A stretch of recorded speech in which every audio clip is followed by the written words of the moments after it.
Joe Biden.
Hello, my fellow Americans, and the people who brought me to the dance, Delawareans. I see my buddy Senator Tom Carper down there, and I think Senator Coons is there, and I think the governor's around. Is that Ruth Ann? And our former Governor Ruth Ann Minner. Most importantly, my sisters-in-law and my sister Valerie. Anyway. Folks, the people of this nation have spoken.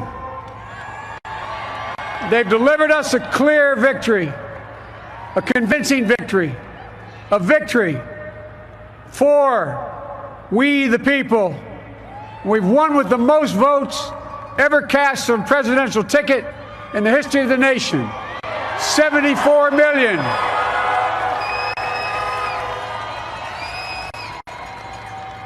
What I must admit has surprised me. Tonight, we're seeing all over this nation, all cities and all parts of the country, indeed across the world, an outpouring of joy, of hope, renewed faith in tomorrow, bring a better day.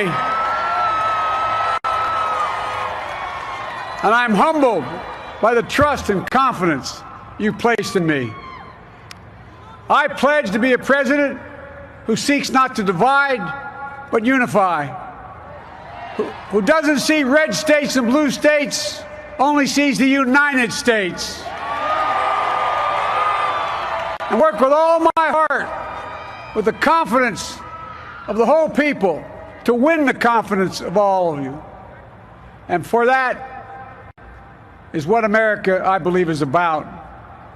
It's about people, and that's what our administration will be all about. I sought this office to restore the soul of America, to rebuild the backbone of this nation, the middle class, and to make America respected around the world again, and to unite us here at home. It's the honor of my lifetime that so many millions of Americans have voted for that vision. And now, the work of making that vision is real. It's a task, the task of our time. Folks, as I said many times before, I'm Jill's husband. And I would not be here without her love and tireless support of Jill, and my son Hunter, and Ashley, my daughter, and all our grandchildren, and their spouses, and all our family. They're my heart. Jill's a mom, a military mom, an educator, and she has dedicated her life to education. But teaching isn't just what she does, it's who she is. For American educators, this is a great day for y'all. You're going to have one of your own in the White House. And Jill's going to make a great First Lady. I'm so proud of her.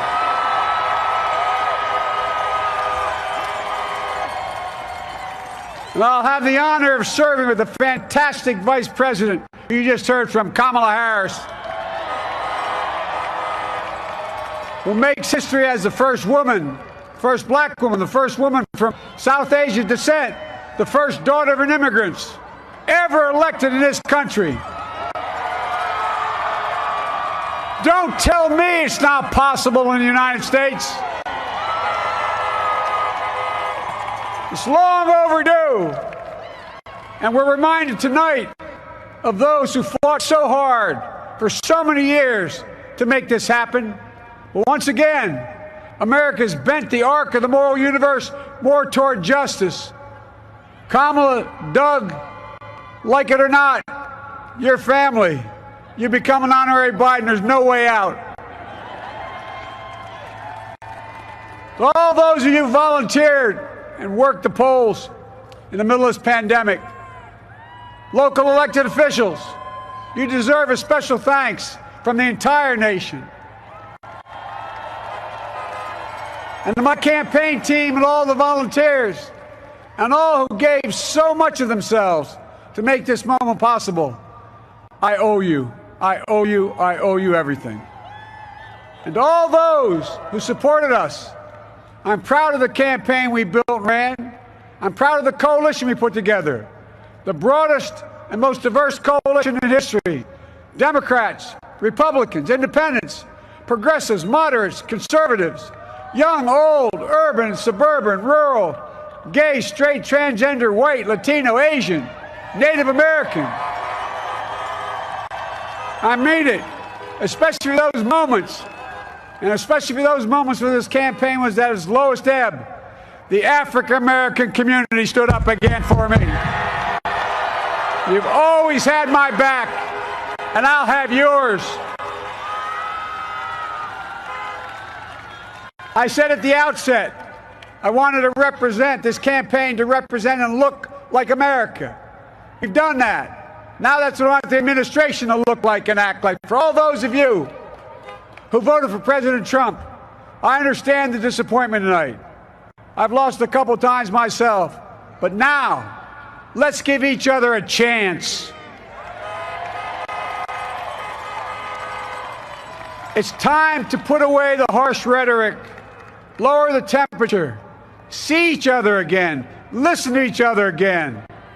And to make progress, we have to stop treating our opponents as our enemies. They are not our enemies. They are Americans. They're Americans. The Bible tells us to everything there's a season, a time to build, a time to reap and a time to sow, and a time to heal. This is the time to heal in America.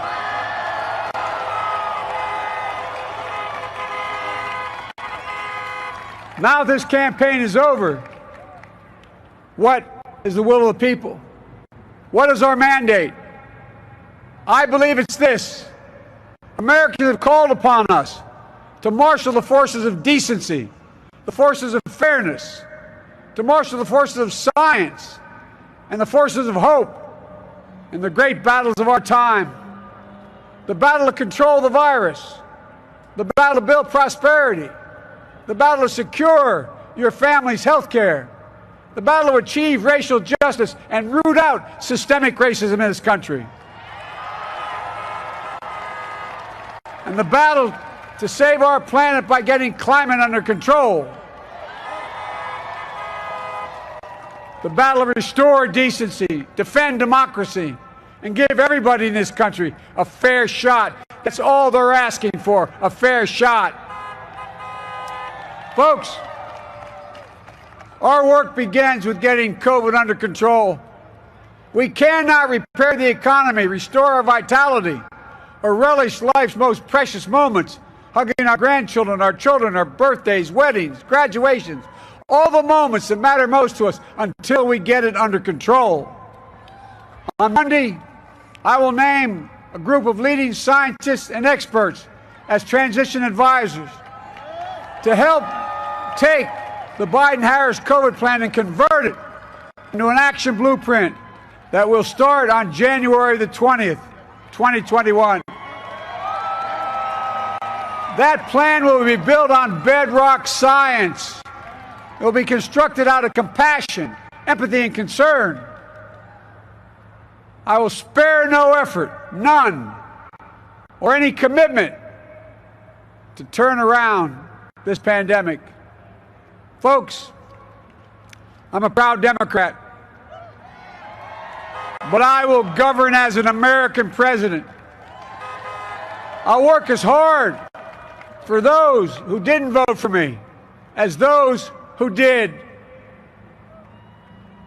Let this grim era of demonization in America begin to end here and now.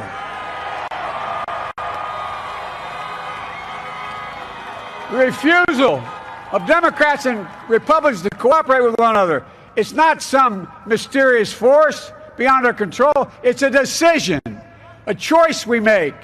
And if we can decide not to cooperate, then we can decide to cooperate. And I believe that this is part of the mandate given to us from the American people.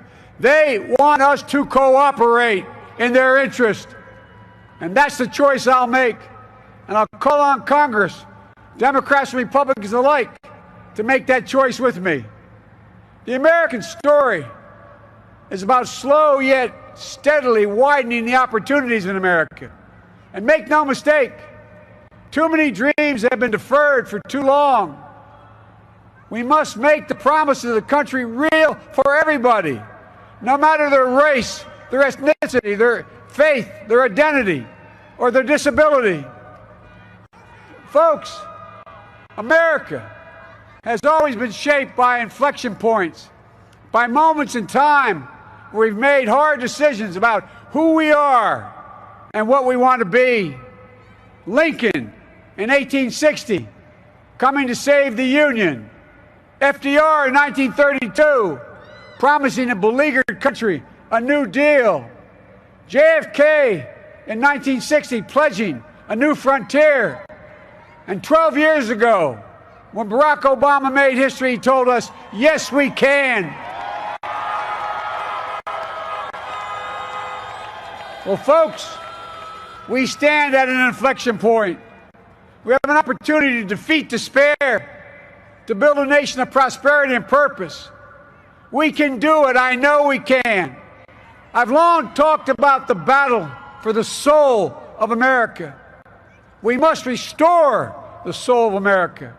Our nation is shaped by the constant battle between our better angels and our darkest impulses. And what presidents say in this battle matters. It's time for our better angels to prevail. Tonight, the whole world is watching America. And I believe at our best, America is a beacon for the globe. We will lead not only by the example of our power, but by the power of our example. I've always believed, and many of you heard me say it, I've always believed we can define America in one word: possibilities. That in America, everyone should be given an opportunity to go as far as their dreams and God-given ability will take them. You see, I believe in the possibilities of this country. We're always looking ahead to an America that's freer and more just, ahead to an America that creates jobs with dignity and respect, ahead of America that cures diseases like cancer and Alzheimer's, ahead to an America that never leaves anyone behind, ahead of America that never gives up, never gives in. This is a great nation. It's always been a bad bet to bet against America. We're good people. This is the United States of America, and there's never been anything we've been not able to do when we've done it together. Folks, in the last days of the campaign, I began thinking about a hymn that means a lot to me and my family, particularly my deceased son, Bo. It captures the faith that sustains me and which I believe sustains America. And I hope it can provide some comfort and solace the 230,000 Americans who've lost a loved one to this terrible virus this year.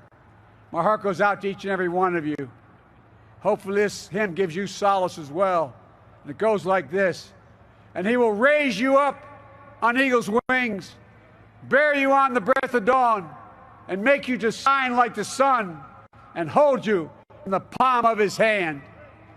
And now together, on eagle's wings, we embark on the work that God and history have called upon us to do, with full hearts and steady hands, with faith in America and in each other, with love of country, a thirst for justice. Let us be the nation that we know we can be, a nation united, a nation strengthened, a nation healed. The United States of America, ladies and gentlemen, there's never been anything we've tried we've not been able to do. So remember, as my grandpapa, our grandpapa used to say when I walked out of his home when I was a kid up in Scranton, he said, "Joey, keep the faith." And our grandmother, when she was alive, she yelled, "No, Joey, spread it. Spread the faith." God love you all. May God bless America, and may God protect our troops. Thank you, thank you, thank you.